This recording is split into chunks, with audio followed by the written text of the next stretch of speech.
kami dari kelompok 6. Di sini kami akan menyampaikan materi kami mengenai Economy Value of Time dan Time Value of Money. Sebelum masuk ke materi, perkenalkan nama saya Dia Utami, bertugas untuk menjelaskan definisi Economy Value of Time. Economy Value of Time adalah sebuah konsep yang mengatakan bahwa waktulah yang memiliki nilai, bukan uang yang memiliki waktu. Jadi, berbicara mengenai waktu, menurut pandangan Islam, waktunya seseorang bukan dilihat dari kuantitasnya, melainkan dari kualitasnya. Waktu bagi semua orang adalah sama kualitasnya, yaitu 24 jam dalam sehari. Akan tetapi, pemanfaatan waktu antara seseorang dengan orang lain akan berbeda. Semakin efektif dan efisien seseorang dalam menggunakan waktu, maka akan semakin tinggi pula nilai waktunya. Begitu pula sebaliknya. Prinsip Economy Value of Time ini sendiri adalah nisbah. Economy Value of Time ini sendiri kontraknya yaitu pembiayaan dan bagi hasil, sesuai dengan akad atau kesepakatan di awal mereka.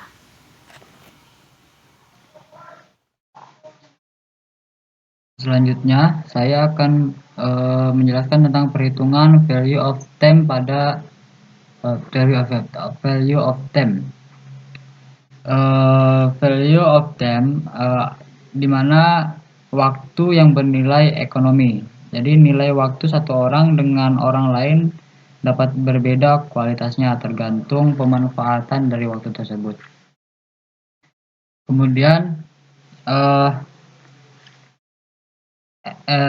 Economic value of time di mana uang akan menghasilkan keuntungan ketika dimanfaatkan atau dikelola dengan instrumen investasi atau dipertukarkan dengan jasa maupun barang. Maka dari itu keuntungan akan didasarkan pada akad yang mendasari transaksi tersebut. Prinsip economic value of time adalah nisbah. Economic value of time dalam perhitungan kontrak bersifat pembiayaan bagi hasil atau profit sharing. Konsep bagi hasil berdampak pada tingkat nisbah sesuai kesepakatan kedua belah pihak.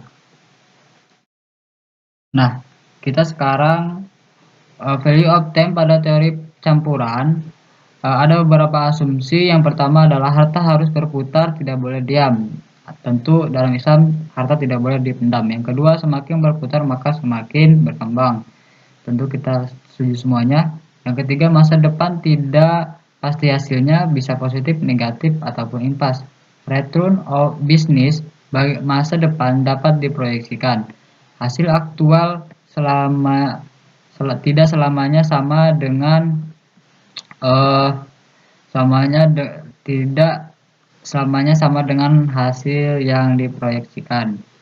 Kemudian ekonomi value of time pada teori percampuran. Formula untuk menghitung perkembangan harta yang diinvestasikan secara syariah adalah harta masa depan HMD sama dengan modal sekarang MS plus pendapatan investasi atau PI. Kemudian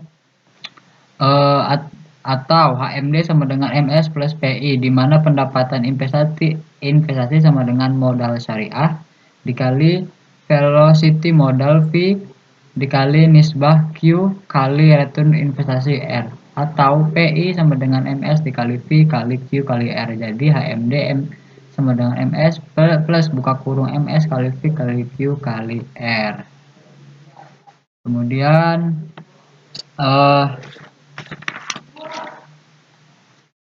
kita akan karena yang mendasari keuntungan karena effort akan didasarkan pada akad yang mendasari transaksi. Kita akan coba menghitung apa saja yang dilakukan untuk perhitungan bagi hasil dalam akad mudharabah. Mekanisme perhitungan bagi hasil yang pertama, menghitung saldo rata-rata harian SRRH nasabah berdasarkan sumber dana sesuai klasifikasi dana yang dimiliki, misalnya tabungan mudharabah atau investasi mudharabah. Yang kedua, hitung saldo rata-rata harian Yang ketiga, menentukan distribusi pendapatan. Yang keempat, mendistribusikan bagi hasil sesuai nisbah kepada pemilik dana. Rumus perhitungan saldo rata-rata harian SRRH nasabah. SRRH sama dengan JST per JH. JST jumlah saldo rata-rata tertimbang dalam periode berjalan, JH jumlah hari dalam periode berjalan. Rumus menghitung distribusi pendapatan bank umum syariah. Ini distribusi pendapatan bank umum syariah. DP pendapatan distribusi pendapatan SRRH masing-masing tipe dana atau total SRRH dikali P pendapatan. Contoh perhitungan bagi hasil pada bank syariah. Kita ambil contoh kasus misalnya Tuan Yanto adalah salah satu nasabah bank syariah yang mempunyai tabungan dengan akad mudharabah. Berikut ini data transaksi selama bulan Maret. Yaitu bulan Maret.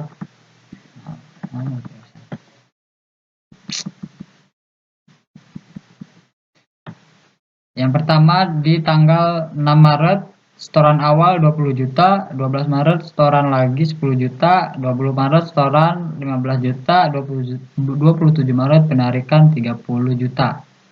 Kemudian berikut data yang diterima Bank Syariah pada bulan Maret. Tadi data penyetoran dari Tuan Yanto, kemudian ini data yang diterima Bank Syariah. Tabungan mudharabah 1,5 miliar, deposito mudharabah 1 bulan 2,4 miliar, deposito mudharabah 3 bulan 2,1 miliar. Semuanya dijumlah mendapatkan hasil 6 miliar. Total pendapatan Bank Syariah 500 juta. Berdasarkan data di atas, hitunglah ini yang diperintahkan berapakah pendapatan Tuan Yanto jika proporsi bagi hasil bank bagi nasabah. Bank 60% dibagi 40% sebagai nasabah. Jawabannya, yang pertama, langkah pertama adalah hitunglah saldo rata-rata harian SRRH nasabah, yaitu Tuan Yanto. Nomor 1, 6 Maret. Nomor 2, 12 Maret. 6 hari ini adalah jarak di mana setoran pertama sampai setoran kedua, kemudian setoran ketiga, kemudian ke 4 transaksi yaitu penarikan. Yang pertama 6 hari, 20 juta itu dikali 6 hari mendapatkan hasil saldo rata-rata tertimbang 20 juta. Seterusnya dikalikan juga 30 kali 8, 45 kali 7, 15 kali 5, dan totalnya JH jumlah hari 26, jumlah saldo rata-rata tertimbang 750 juta.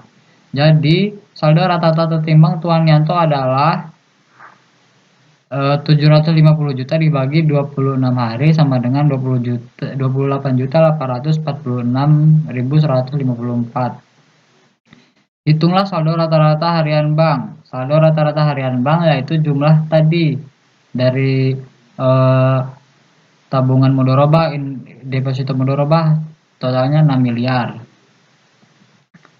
Kemudian menentukan distribusi pendapatan. Rumus distribusi pendapatan buka kurung sama dengan buka kurung SRRH masing-masing tipe dana atau total SRRH tutup kurung kali P pendapatan. Tabungan mudharabah. Tabungan mudharabah dari data yang diterima bank pada bulan Maret yaitu 1,5 M dikali 6 miliar jumlah semuanya dikali 500 juta pendapatan bank. Sama dengan ini mendapatkan hasil 125 juta. Yang langkah keempat, distribusi bagi hasil sesuai nisbah kepada pemilik dana. Distribusi bagi hasil sesuai nisbah kepada pemilik dana. Misalnya porsi bagi hasil berdasarkan perbandingan 40 bagi 60 nasabah bagi bank. Maka nisbah untuk tabungan mudharabah 40% dikali hasil dari ini 125 juta sama dengan 50 juta. Sedangkan untuk bagian bank 60 kali 125 juta sama dengan 75 juta. Nah, Proporsi yang senilai 50 juta ini tidak langsung diberikan kepada Tuan Yanto karena yang memiliki tabungan bukan hanya Tuan Yanto tetapi ada nasabah-nasabah lain. Lalu berapa sih bagian Tuan Yanto, yaitu dengan menghitung saldo harian Tuan Yanto. Saldo harian Tuan Yanto yang tadi 28 juta. Ini 28 juta terus dibagi 1,5 miliar yang yang diterima oleh bank, kemudian tutup kurung dikali 50 juta. 50 juta adalah tabungan mudharabah sama dengan 961.000 rupiah. Jadi inilah hasil yang didapatkan oleh Tuan Yanto di bulan Maret. Jika kita menghitung deposito atau investasi seperti yang ini,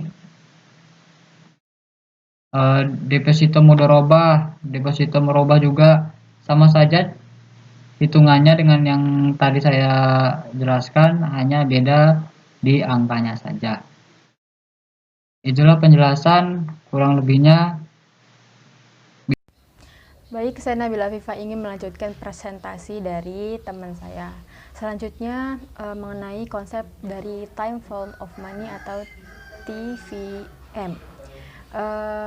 Manfaat dari konsep time volume of money ini adalah untuk mengetahui apakah investasi yang kita lakukan di masa yang akan datang itu memberikan keuntungan atau tidak.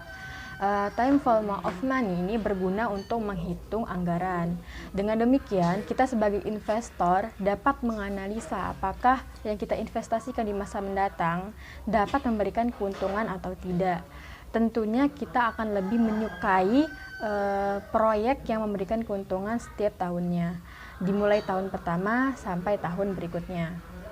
Nah, maka sudah jelas time volume of money ini sangat penting untuk dipahami oleh kita semua, sangat berguna dan dibutuhkan untuk kita menilai seberapa besar nilai uang masa kini dan seberapa besar uang yang akan datang.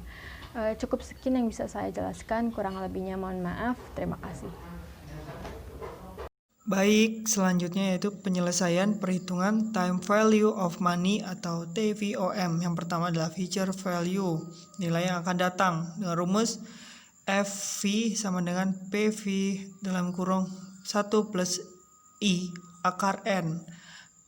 PV sendiri yaitu nilai uang sekarang, I tingkat bunga, dan N adalah masa atau waktu yang diperlukan. Contoh soal, langsung saja kita ke contoh soal. Pak Mus berencana menabung uang sebesar 1 juta rupiah dan akan melakukan pengambilan setahun kemudian. Apabila tingkat bunga yang diberikan sebesar 8% dan dibungakan selama tahunan, berapa nilai uang yang akan diambil Pak Mus setahun kemudian? Diketahui di sini yaitu PV-nya yaitu 1 juta rupiah, tingkat suku bunganya 8% dan masa waktunya yaitu 1 tahun. Langsung saja kita masukkan ke dalam rumus yaitu PV yaitu 1 juta dikali dalam kurung 1 plus 8% pangkat 1, dimana kita terlebih dahulu kerjakan yang dalam kurung terlebih dahulu yaitu hasilnya 1,08, baru kita kalikan dengan 1 juta yaitu hasilnya 1.080.000. Jadi nilai uang yang akan diambil oleh Pak Mus 1 tahun kemudian yaitu 1.080.000. Selanjutnya yaitu present value atau nilai sekarang, nilai uang sekarang, dengan rumus PV sama dengan FV sama dengan FV per dalam kurung 1 plus I pangkat N, dimana FV sendiri itu nilai uang yang akan datang dan I sendiri tingkat bunga, N adalah masa atau waktunya. Langsung saja ke contoh soal. Yang pertama, Pak Joko membutuhkan dana yang akan datang untuk biaya masuk sekolah anaknya sebesar 1.080.000 1 tahun dari sekarang. Apabila besaran tingkat bunga yang diterima Pak Joko sebesar 8% dan dibungakan secara tahunan, berapa nilai dana tersebut bila dihitung saat ini? Yaitu kita ketahui FV-nya yaitu 1.080.000, tingkat suku bunganya 8% dan masa waktunya 1 tahun.